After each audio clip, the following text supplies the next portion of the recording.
Tere tulemast podcasti Ilu ei anna häbeneda. Mina olen Agve Kask ja minuga istub üle laua doktor Karin Rallmann, koolitaja, neuroloog ja esteetilise meditsiini arst.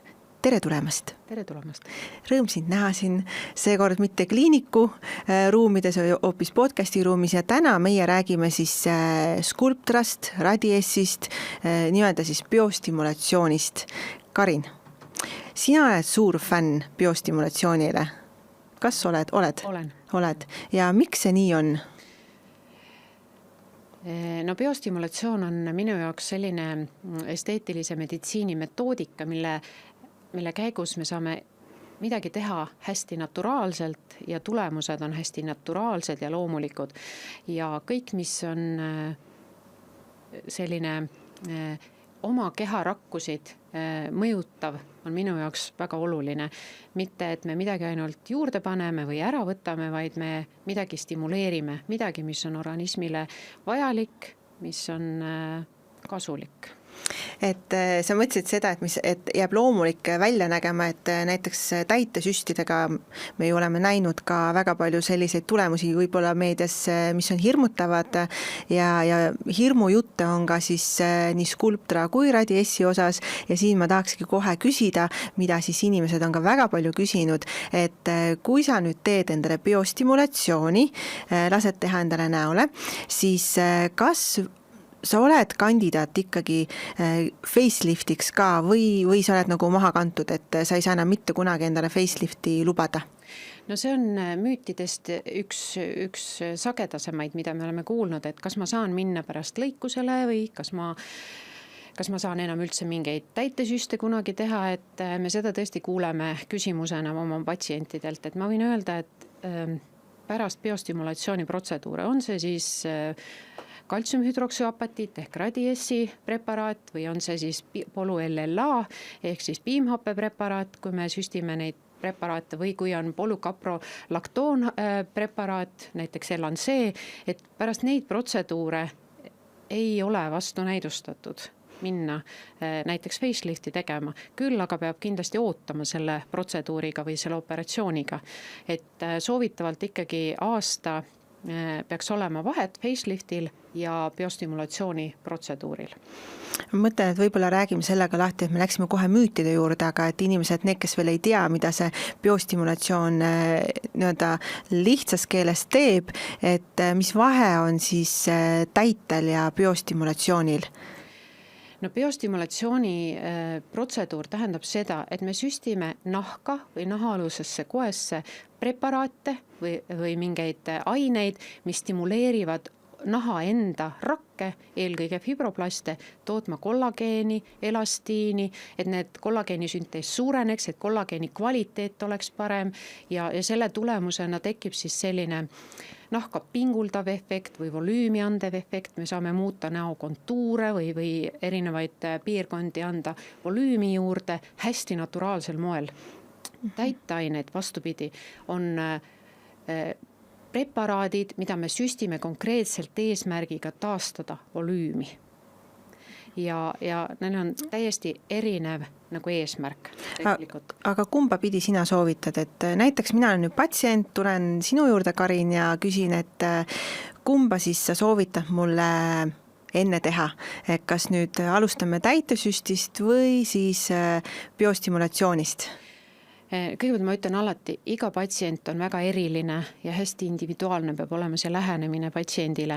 Et on patsiente, kellele ma ütlen, et jah, siin võiks tõesti kasutada täiteaineid ehk fillereid, et anda natuke volüümi kõigepealt, aga kuna ma olen suur biostimulatsiooni fänn, siis ma ikkagi enamasti alustan sellest, et alustame naha kvaliteedi parandamisest. Et selleks on siis biostimulatsiooni protseduurid. Väga sageli me saame neid kahte asja kombineerida ja see tõesti on hästi individuaalne. Mõnikord on vaja neid kombineerides näiteks kõigepealt teha hoopis täitesüst, et anda selline hea tõstev efekt, taastada volüüm ja siis selle järgselt teha näiteks biostimulatsiooni protseduur, mille käigus me boonusena stimuleerime naha enda rakke tootma elastiini, kollageeni ja läbi selle saame lisavolüümi aga nüüd on veel üks selline müüt, kohe tuli meelde, et kas see on müüt või see on tõsi, nüüd sina saad vastata, et kas täitesüstija, oletame näiteks siis radiessi, kas saab teha ühel ja samal protseduuri ajal? Ma kunagi ei soovita kahte erinevat protseduuri, täiteainete tegemist ehk fillerite tegemist ja biostimulatsiooni protseduuri teha ühe protseduuri käigus. Neid võib teha, siis tuleks alustada alati täiteaine tegemisest, et saada kätte see volüüm ja siis teha biostimulatsiooni protseduur kohe järgi, aga üldiselt ma eelistan alati teha protseduure hästi plaanipäraselt, teha neid no ütleme niimoodi, et teha järjestikku pigem, valida siis, kas me teeme ühe või teise ette või jätta midagi siis lõpuks üldse tegemata, sest ühe protseduuri käigus me saame juba soovitud efekti näiteks. Aga sest siin ongi selline nüüd müüt ka olnud või kas müüt või kuidas öeldagi, et natuke ka hirmutamine võib olla, et kui sa oled justkui radiessi teinud ja skulptrat, et siis sa kindlasti ei tohi enam täitesüsti teha vähemalt 2 aastat, et kuidas suhtud sellesse? No see on müüt tõesti, selles mõttes, et tegelikult ei ole ju uuringuid, mis tõestaksid, et pärast skulptra või radiessi või LNC või mõne muu biostimulatsiooni protseduuri järgselt ei või teha muid protseduure. Kas sa soovitad hoida pausi näiteks 6 aega või 2 nädalat? No see sõltub preparaadist ikkagi, selles mõttes me teame, et näiteks piimhappe preparaat ehk skulptra preparaat hakkab toimima, tegelikult hakkab efekti andma alles 2 kuu möödudes. Et selles mõttes kindlasti on see aeg, kus ma ei soovita teha erinevaid teisi protseduure samaaegselt, sest skulptra või ütleme piimhappe preparaat, tema eesmärgiks on nahaalusi tekitada niinimetatud steriilne põletik, mis stimuleerib naharakke. Et ja sellel ajal ma ei soovita teha samasse piirkonda, samasse sügavusse nahaalusi protseduure. Ei ühtegi muu, ka nagu mingeid energy-based device protseduure, on see laser või on see mõni muu IPL protseduur, et tegelikult me võiksime ära oodata selle aja, kuni see skulptor hakkab toimima, mis võib kuni 2 kuud aega võtta. Et nahk peab saama ka aega taastuda. Selge. Ja siis ma veel mida küsitakse, et kellele see protseduur sobib, et mis vanusest alates sa soovitad biostimulatsioone? No biostimulatsioon, ma hakkaksin kaugemalt pihta, et tegelikult biostimulatsiooni võtted on ju erinevad ja preparaadid on erinevad. Meie siin rääkisime praegu radiessist ja skulptrast ja võib-olla LNC-st, mis on polükaprolaptoon preparaat hoopis, aga me võime lugeda ka biostimulatsiooni võteteks polünukleotiide, aminohappeid, erinevaid peptiide, mida on siis võimalik nahasisesi või nahaalusi süstida, et naharakke stimuleerida. Ja erinevaid protseduure tulebki väga individuaalselt valida. Mida noorem patsient, ma võib-olla valiksin preparaadid, mis on pindmisemad, mis ei ole võib-olla nii tugeva stimulatsiooni toimega, kui näiteks skulptra, mis on väga tugev biolagunev polümeer, mis on väga tugev stimulant tegelikult. Et võib-olla 20. 30. aastate noor naisterahvas vajab ainult natukene sära juurde, natuke anda toonust natukene ja selleks ei pea siis kohe tegema skulptrat või radiessi, vaid piisab näiteks polünukleotiididest või mõnest muust preparaadist, mis samamoodi stimuleerib naharakke. Kas on mingi selline vanus ka, et kus enam ei ole mõtet teha? Ei, seda ma arvan, et ei ole. Aga näiteks kui sa vananed on ju, et oletame, et 35, siis ju on hea aeg tegelikult hakata skulptraga pihta, sul on veel enda kollageeni, boostib rohkem juurde, saab parema tulemuse. Aga kui sa oled juba näiteks 70, no me tegelikult teame uuringutes, et on tõestatud, et tegelikult 45. eluaastaks on meil 25% hüaluroonhappe või kollageeni süntees vähenenud. Et mida varem me tegelikult alustame naha kvaliteedi parandamisega, seda paremad on tulemused. Mina ütleks nüüd vahele lihtsalt ära ennem, et mina soovin, et minu patsiendid ei jõuaks facelifti, vaid nad suudaksid järjepanu hästi regulaarselt naha eest hoolitsedes tegelikult hoida ja säilitada oma naha kvaliteeti sellisena, et nad ei peaks operatsioonile tulevikus minema. See on minu isiklik eesmärk oma patsientidega. Aga kui tuleb patsient, kes on 60, 70 ja kunagi midagi teinud ei ole, siis esteetilisi protseduure, ma mõtlen, või ka näohooldusi, et siis tegelikult on see naha kvaliteet ikkagi oluliselt häiritud ja siis alustades kindlasti me peame oluliselt rohkem vaeva nägema, oluliselt kulukam on see patsiendi jaoks, aga see kindlasti ei ole vastunäidustatud. Teha protseduuri, mis olemasolevat naharakku stimuleerib. No põhimõtteliselt tuleb arvestada, et rahakott peab olema küllaki suur, kui sa alustad oma nii-öelda siis ütleme vananemist pidurdavaid protseduure ikkagi siin 50-60-set, et soovitud kulud on kindlasti oluliselt suuremad, mida hiljem alustada ja eriti kui on nahka kahjustunud, päikesekahjustus või on töötatud sellises keskkonnas, mis oluliselt kahjustab nahka, suitsetajad, et nendel inimestel kindlasti tulemuste saavutamine võtab oluliselt kauem aega ja on kindlasti oluliselt kulukam. Vahemärksõna tahan öelda, et minu kõige varem patsient on 80+, kes läbi aastate on teinud erinevaid biostimulatsiooni protseduure, on teinud toksiini ja kes täna näeb välja oluliselt noorem kui 80+. Väga hea, eks see olegi eesmärk, et mitte nii-öelda nagu moondada inimest, vaid et ta näeks värske välja. Just. Ja seda need biostimulatsioonid ka teevad. Just. Ja mis on veel selline intrigeeriv küsimus natukene võib-olla, et räägime rahvakeelis öelda siis tükikestest, et mis teema nende siis tükkidega on, et on isegi välja toodud, et siin sotsiaalmeedias, et kui sa süstid endale, lased teha endale biostimulatsiooni, siis sulle naha alla tekivad kivistunud tükid ja need ei kao mitte kunagi ära. Et mis sa selle peale kostad? No tegelikult nii biostimulatsiooni preparaatide kui ka täiteainetega võib tekkida nii sõlmekesi naha alla kui ka granuloome.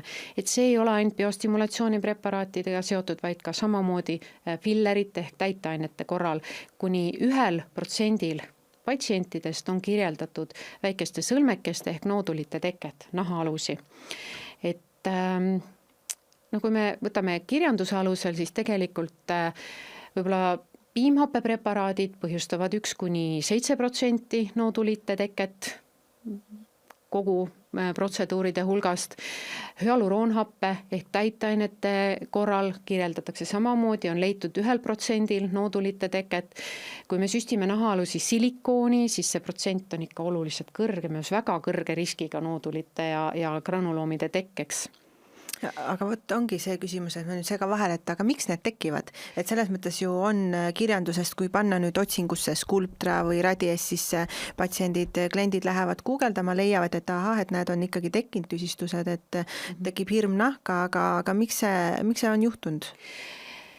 See on erinevate preparaatide puhul ka erinev põhjus, et aga tegelikult ikkagi hästi oluline on see, kui head on süstija oskused. Kas see preparaat on hästi lahjendatud? Tavaliselt neid biostimulatsiooni preparaate tuleb lahjendada kas füsioloogilise lahusega või steriilse süsteveega ja kas see on siis õigesti tehtud? Mida kontsentreeritum on preparaat, seda suurem tõenäosus on, et sinna tekivad nahaalusi sõlmekesed või granuloomid ehk tihked moodustised nahaalusi. Teine põhjus, miks tekivad noodulid ja granuloomid, on ikkagi see, et süstitakse ühte piirkonda, ühte konkreetsesse kohta liiga palju preparaati. Sellepärast ongi hästi oluline teada, kuhu ja mida süstida ja kui palju süstida. Siis kindlasti järelhooldus on hästi oluline, et me teame, et kui me teeme Sculptra protseduuri, siis see on hästi oluline, et 5 päeva jooksul 5 korda päevas kuni 5 minutit tuleb süste kohti masseerida või seda piirkonda masseerida, kuhu me siis süstime seda piimhappe preparaati. Et kui see koduhooldus jäetakse tegemata või selle protseduuri lõpus protseduuri tegija jätab tegemata massaaži süste piirkonnas, siis kindlasti see tõenäosus noodulite, granuloomide tekkeks on oluliselt suurem. Nii et kõige olulisem on ikkagi see, kuidas on protseduur läbi viidud, ehk tegijaoskused, oluline, kuidas on preparaat ette valmistatud ja hiljem ka koduhooldus läbi viidud. Et see kindlasti vähendab riski tüsistuste tekkeks. Kas patsient ise ka on kuidagi süüdi? Et okei, koduhooldust ei tee. Koduhooldus kindlasti ongi see, mis on patsiendipoolne. Mina alati ütlen, et mul on siiamaani väga hästi läinud, et mul on väga ägedad patsiendid olnud, aga nad on teinud korralikku koduhooldust, et nad ongi masseerinud 5 päeva või 2 nädalat, kes nagu kardab rohkem kõrvaltoimeid, on ka kauem masseerinud ja see ei ole sugugi vastunäidustatud, et nad on ise hästi palju vaeva näinud, et patsiendid peavad omalt poolt ka samamoodi andma panuse, et see preparaat toimiks hästi ja et vähem oleks kõrvaltoimeid. Aga see, et keha ei võta vastu seda? Jaa, mis ongi granuloom, tegelikult on ju keha enda reaktsioon võõrkeha vastu, on granuloomi teke. See on niisugune tihke moodustis, mis tekib immuunvastusena süstitava produkti vastu. On variant. Sama on ka täitesüstiga, me kunagi ei tea. Kunagi ei tea, kuidas organism reageerib, et aga siin ongi nüüd see koht, et täitesüsti justkui me saame, eks ole, lahustada, aga kui on granuloom tekkinud, ega küsimus, kas see on võimalik lahustada? Tegelikult täitesüste me lahustame hüaluronidaasiga. Eks on kindel, et hüaluronidaasi noodulitesse ja granuloomidesse, mis on tekkinud skulptra või radiessi või mõne muu biostimulatsiooni protseduuri järgselt, siin ei ole mõtet hüaluronidaasi süstida. Et see sinna kindlasti ei toimi. Et tegelikult esmane, mida tuleb teha, kui me märkame oma nahal pärast protseduuri väikest sõlmekest või noodulit, siis on esimene asi, tuleb seda noodulit masseerida ja väga sageli spontaanselt ja massaažiga need sõlmekesed kaovad ajas ära.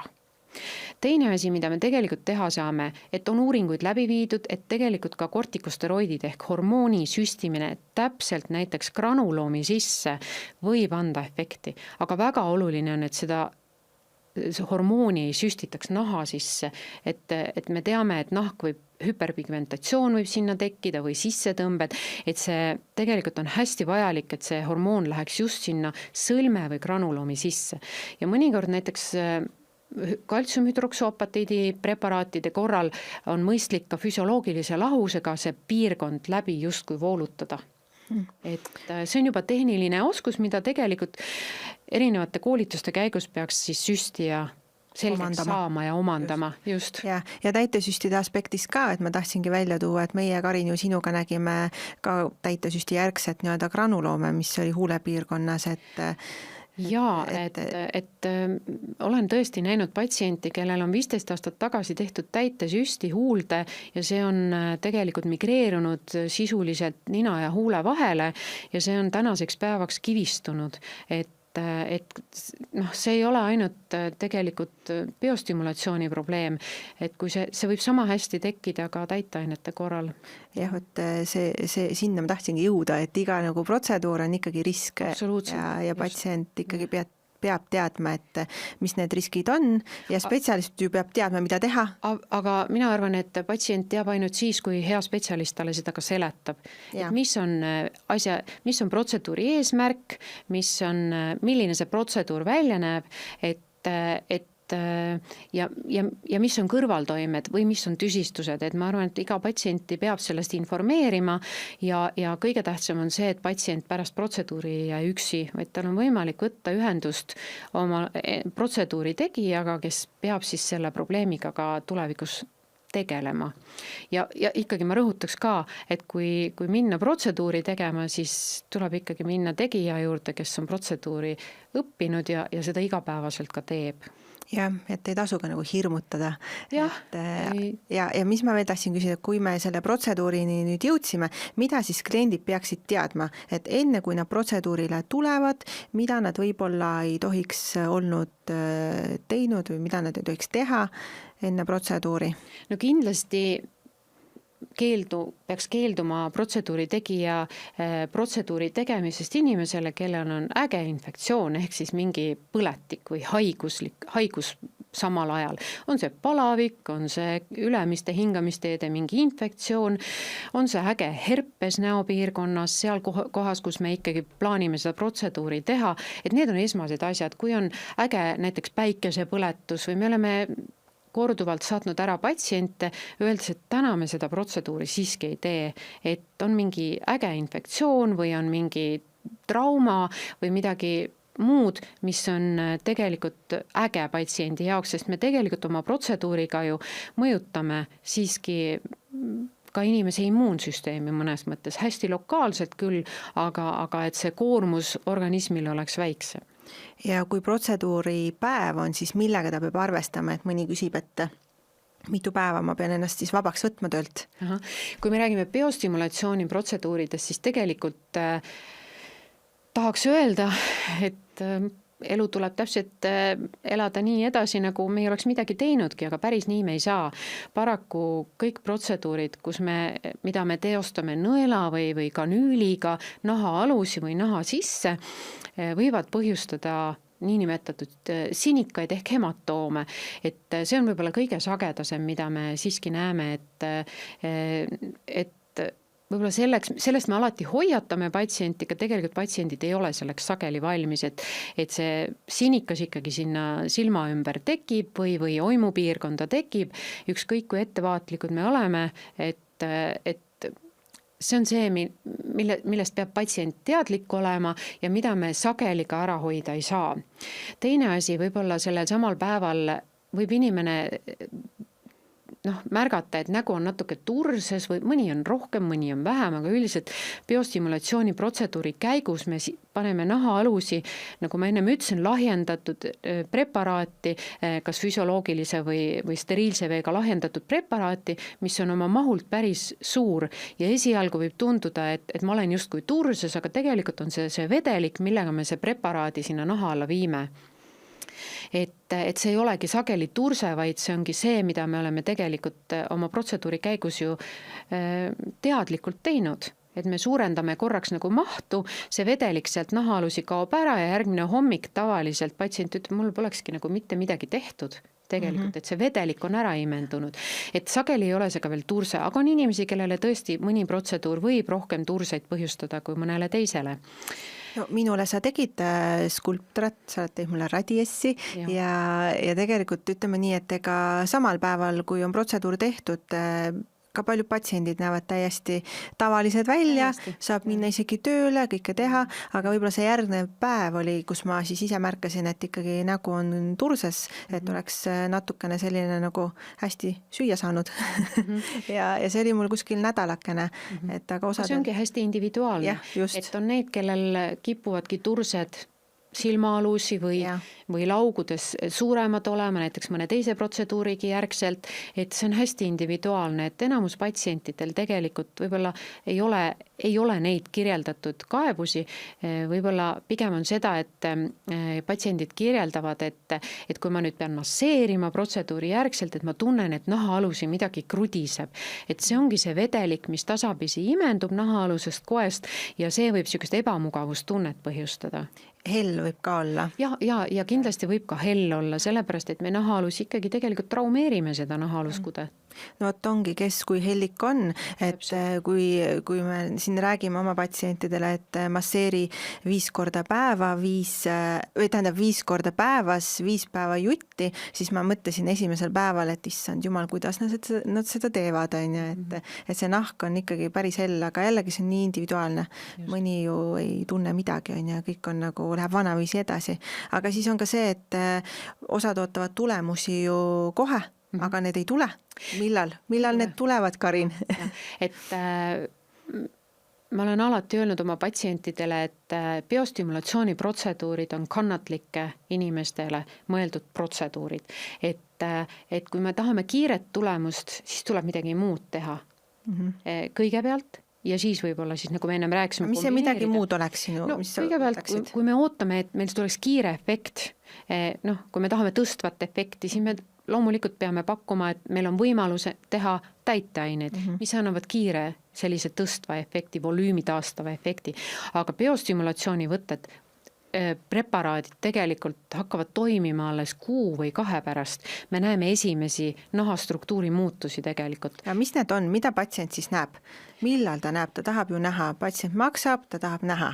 Jah, tegelikult väga paljud ütlevad esimese protseduuri järgselt, et ega ma ise mitte midagi aru ei saagi. On neid ka ja siis ma võtan lahti oma telefoni, kus mul on pildistatud üles enne tehtud pildid ja selle nüüd korduvvisiidi ajal tehtud pildid ja vot siis on see hetk, kus me tegelikult näeme, et midagi on muutunud. See efekt võib olla tegelikult suhteliselt vähene ja optiline. Väga paljuski esteetilised protseduurid põhjustavad ju ainult visuaalselt, sest optilist efekti sageli. Et see, et kuskilt kulm tõuseb näiteks toksiini tegemise järgi 1 või 2 millimeetrit, võib meile anda visuaalselt päris ilusa efekti, kuigi tegelikult millimeeter ei ole ju mahult midagi erilist.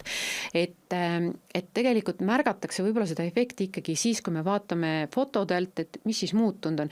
Tegelikult ikkagi ja mis see muutus väga paljud ütlevad, et nad tajuvad või tunnevad, et nahk on pringim, tugevam, ongi sõna otseses mõttes nagu tihkem ja tugevam. Ei ole lõtv. Ei ole lõtv, ta ei ole kindlasti, ei saa näiteks 1-2 pärast, me tõesti ei näe seda efekti, aga 2 kuu pärast võib juba ikkagi tajuda, et see nahk on tihkem ja tugevam, pringim. See on võib-olla kõik, mida nad märkavad. Ja mis puudutab näiteks skulptraprotseduure, mida mina teen väga sageli ka oimupiirkonda patsientidele, kuna meil siin oimupiirkonnas temporaalselt tegelikult volüüm kaob vanusega ja see on üks esimesi asju, mida me tegelikult peaksime taastama hakkama. Ja kui me teeme siia oimupiirkonda biostimulatsiooni, siis tegelikult väga paljud patsiendid ütlevad, et mul ei ole enam naerukurdusid sellisel kujul, kui olid enne, sest me stimuleerime tegelikult seda oimupiirkonda et see nahk oleks nagu elastne prink ja läbi selle tegelikult peenikesed kortsud kaovad ka ära. Et põhimõtteliselt nad näevad siis seda, et on elastust tulnud juurde, ei ole enam lõtvust sellisel kujul, aga siis tuleks korrata protseduuri ka. Et kui me räägime näiteks skulptra protseduurist või skulptra tegemisest näopiirkonda, siis tegelikult võib seda protseduuri korrata vastavalt vajadusele 3-4, vajadusel ka 5 korda. Sõltub põhjusest, miks me seda tegelikult teeme või mis on meie eesmärk. Et iga protseduuri vahele võiks jääda siiski 45-60 päeva. Et see on see aeg, kus tegelikult see nahk suudab taastuda seisu, kus on valmis nagu järgmiseks protseduuriks. Et tuleb kui juba mingi teatav tulemus ja kollageeni juurde, aga siis tekib küsimus, et aga äkki ma stimuleerin üle? Kas see on võimalik? Ma arvan, et tegelikult on võimalik, kui 25-aastane noor naine käib 3 korda 60-päevase vahega skulptraprotseduuril, siis ilmselgelt see ei ole nagu vajalik ja siis me stimuleerimegi võib-olla üle, et võib-olla me saame selle tulemuse, kuna tegemist on tugeva stimulandiga, saame selle tulemuse, mida me tegelikult ei taha. Nii et ma arvan, et hästi tuleb valida inimest, kelle juurde minna, et mitte ainult tegemise pärast, vaid ikka teha ainult siis, kui selleks on näidustus ja vajadus. Õige, ja mis ma tahtsin veel võib-olla südame peale panna, on see, et mis on juhtunud minu praktikas, on näiteks see, et kui patsient tuleb teisest kliinikust, on teinud endale näiteks äsja radiessi, vaatab, et oletame, et kuskil kliinikus on veel hea pakkumine skulptra peale, lähen teen seda vahepeal, siis satun uuesti jälle siia meie kliinikusse, et tahaks veel midagi teha, veel stimuleerida, et siis mina olen näiteks öelnud sellisel juhul, et ei tee, kuna ei tea nii-öelda patsiendi ajalugu korrektselt, et millisel juhul on tehtud. Et kuidas sina suhtuksid sellisesse käekäiku? Mina eelistan alati teha koos patsiendiga plaani ja mulle meeldiks väga, kui patsiendid käiksid ühe kindla, nagu leiaksid endale oma nagu esteetilise meditsiini inimese, kes siis tegeleb temaga algusest lõpuni. See oleks selline ideaalne, eks.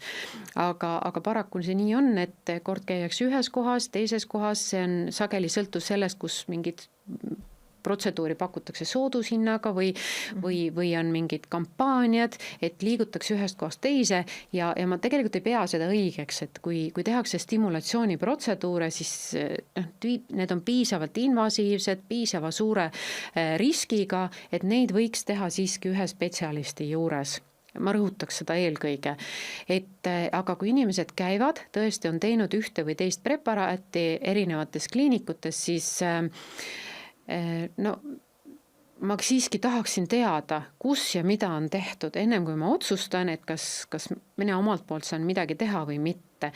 Et mina arvan, et meil on kõigil alati õigus öelda, et ei, me ei tee. Ja mina olen ka öelnud, et ei tee. See on ju küllaki ohtlik tegelikult, et üks kuu käin seal, teine kuu siin ja siis võivabki juhtuda need nii-öelda, ütleme, et ma siis otsustan, et ma teengi nüüd selle biostimulatsiooni otsa, aga võib-olla ta on saanud juba 4 korda seda kuskil ja siis tekibki see ülestimulatsioon, graanulid ja muud probleemid. Et minul isiklikult on ka kogemus patsiendiga, kellel on tehtud teises kliinikus ühte piimhappe preparaati, mitte skulptrat, aga on süstitud nahaalusi või siis ka naha sisse, ma ei oska tagantjärgi öelda, aga on tekkinud granuloomid ja need on tulnud siis hiljem eemaldada. Ja kui nüüd patsient tuleb minu juurde ja ütleb, et ma tahaksin teha nüüd piimhappe preparaati, nüüd ta tahab võib-olla teist preparaati, siis mina pean tunnistama, et arvestades seda, et seal on kunagi granuloomid tekkinud, mis iganes põhjusel, aga need on tekkinud immuunvastusena preparaadile, siis ma keeldun sellest. No mõistlik. Aga mis ma veel tahan võib-olla sisse tuua, mehed. Et meil on ka ju ka meespatsient ikka sattunud ja kirjelda võib-olla neid mehi, kes on sattunud. See on nüüd selline hea küsimus. Ja, et on tõesti on meil patsiente, kes on meessoost ja minu meelest on need väga ägedad patsiendid, sest mehed on tavaliselt suhteliselt vähe kokku puutunud esteetilise meditsiini protseduuridega ja nad on sellised nagu ettevaatlikumad ja samas natuke jälle valmis usaldama rohkem oma spetsialisti. Mina olen sellise kogemuse saanud, et millised on siis patsiendid, kellele võiks biostimulatsiooni teha, meessoost patsiendid, siis ikkagi need, kellel on tekkinud oluline volüümikadu. On see siis hästi tänapäeval mehed armastavad alustada 40-ndates, 50-ndates sportimisega, käia Ironmani võistlustel ja teha triatlonit ja tohutu füüsiline koormus tekib, sealhulgas siis tekib rasvkoekadu ehk lipoatroofia ja siis me näeme, kuidas rasv ei kao ja nahaalune raskude ei kao ainult ära siis kõhupiirkonnast, vaid ikkagi eelkõige näost samamoodi ja siis on tegelikult hästi oluline ja tegelikult on hästi palju uuringuid tehtud just meestega piimhappe preparaate kasutades, et need on hästi efektiivsed taastamaks ka meestel naha sellist elastsust ja anda hästi loomulikul moel sellist volüümi tagasi, et sobib hästi meestele, see on nähtamatu, mõnes mõttes nagu ütleme nähtamatu, et tuleb inimene protseduurile, ta ei taha minna teistsugusena sealt kabinetist välja, mida me sageli võime täiteainete puhul siiski näha, et eriti kui täidetakse üle, siis astub kabinetist teine inimene välja, et siis biostimulatsiooni protseduuri lõpus patsient näeb tegelikult hästi naturaalne välja. Et see sobib hästi meestele. Ja tegelikult neile meeldib see turse, et ta annab seda volüümi juurde ka koheselt, aga see kaob ära, et siis see kaob järgmiseks hommikuks enamasti ära. Aga ma tahtsin veel öelda, et kust on üldse tulnud näiteks PLLA ehk piimhappe preparaadi kasutus? Et see algas esimesed uuringud on ju enam kui 25 aastat tagasi tehtud skulptraga ja tegelikult esimesed patsiendid, kellele hakati skulptrapreparaati üldse proovima ja kasutama, olid siis HIV-positiivsed patsiendid, kellel oligi tekkinud lipoatroofia. Mis see teisisõnu on lipoatroofia? Ehk siis nahaaluse raskuekadu ja volüümikadu. eelkõige näopiirkonnast, kaelapiirkonnast, dekoltee piirkonnast, labakäte piirkonnast ja tegelikult esimesed patsiendid olidki HIV-positiivsed patsiendid, kellel siis hakati biostimulatsiooni läbi taastama volüümi ja andma sellist tõstvat efekti, sest need inimesed elavad tänapäeval täpselt sama kaua kui tavapopulatsiooni inimesed oma haigusega. Just. Ja ma tahtsingi siia tuua ka seda, et mitte ainult mehed, vaid ka ju naised samamoodi teevad viimasel ajal ikka väga palju trenni ja täpselt samade muredega tulevad, et on tühjaks jooksnud. Sõna otseses mõttes. On küll jah, et seda me näeme järjest enam ja mitte ainult nagu maratoonorid ja triatlonistid, vaid tegelikult ka me teame, et biostimulatsiooni protseduuridel tulevad inimesed, kes on kaalu kaotanud väga lühikese aja jooksul väga kiiresti ja seda on siis teinud tegelikult erinevad meditsiinilised preparaadid, mida siis süstitakse mina ütlen välja selle eesmärgil. Ma ütlen selle välja, võib-olla kõik ei tea, Ozempic Face on tegelikult Ozempic Face, just, et on ju täitsa liikvel nii-öelda mujal siin maailmas selline termin lausa, et Ozempic Face ja kuidas siis seda nii-öelda paremaks saada. Just, aga siin sellisel juhul, kui me tõesti näeme, et Ozempicu või tegelikult on neid preparaate ju teisi ka, et ei ole ainult Ozempic, vaid on Mounjaro ja on Rybelsus ja erinevad preparaadid, millega siis inimesed langetavad kaalu, on nad siis ülekaalus või natukene ainult ülekaalus ja kui see kaalukadu on väga kiire, siis me tõesti näeme samamoodi, et nahaalune raskude kaob, nahk muutub selliseks lõdvaks, volüüm kaob ära ja siis tegelikult väga hästi sobivad sellisel puhul erinevad biostimulatsiooni preparaadid ja protseduurid. Vot, ja ma ei mäleta, kes arstidest, esteetilise meditsiini arstidest kuskil välismaal postitas selle, ma arvan, juba oma 3 aastat tagasi, kui see Ozempic oli juba sellel ajal see väga hitt, et ongi see Ozempic Face ja tema enam neid täitesüste nii palju ei tee, sest et seda läheb, seal ei ole nagu mõtet suurt midagi sellega teha. Tegelikult kogu maailm liigub sinna suunas, et tegelikult võimalikult vähe teha täitesüste. Et tegelikult maailma tipptegijad eelistavad ikkagi ja liiguvad selles suunas, et kasutada erinevaid biostimulatsioonivõtteid. Aga kusjuures ma vaatasin mõnda aega tagasi, kuna mina ise teen ka vähesemal määral täitesüste ja rohkem biostimulatsioone, siis ma mõtlesin, et huvitav, et kas siis täitesüstide kasutamise arv on langenud, aga statistiliselt ei ole, et isegi on tõusnud, et aga sinna kõrvale on tulnud biostimulatsioonid ja tõenäoliselt see on minu nagu spekulatsioon, et lihtsalt teatavad esteetilised protseduurid on rohkem rahvale lähemale tulnud ja inimesed kasutavad neid aktiivsemalt võib-olla kui vanasti või et see nagu statistikas. Et tõenäoliselt täitesüstide statistiliselt kõrge arv jääb püsima huule täitesüstide arvelt juba ainuüksi, sellepärast et huulde me mingeid biostimulatsiooni võtteid ei kasuta. Just. Et ma arvan, et see jääbki. Aga räägimegi sellest, et mis piirkondadesse me täitesüst või neid, mitte täitesüst, aga biostimulatsioone ei tee? No kindlasti ei tehta neid silmaümbrusesse ja suuümbrusesse, hästi liikuvatesse kohtadesse, tugeva muskulatuuriga õhukese nahaga piirkonnad on silmaümbrus ja suuümbrus, kuhu me tegelikult ja otsmik, kuhu me tegelikult biostimulatsiooni näiteks kultrat või radiessi ei tee.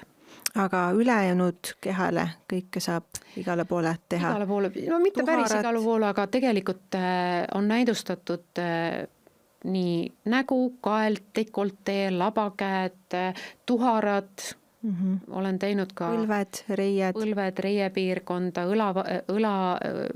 õlavarde, et need piirkonnad on hästi erinevad, kuhu saab teha, aga ma võin öelda, et see kogus, mida me siis peame näiteks tuharatesse tegema biostimulatsiooni eesmärgil, on oluliselt suurem kui näopiirkonda tehes ja on oluliselt kallim.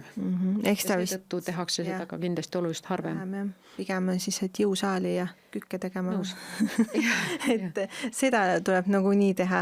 Aga on sul võib-olla endal midagi veel lisada, mis siis on väga oluline info, et või kuidas sa ise tunned, et mida sa tahaksid veel biostimulatsioonide kohta? Ma tahaksin öelda, et biostimulatsiooni protseduure ei tasuks karta.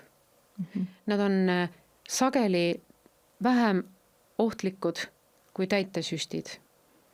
Et me teame, et täitesüstidel on omad kõrvaltoimed või tüsistused, mida me näeme, et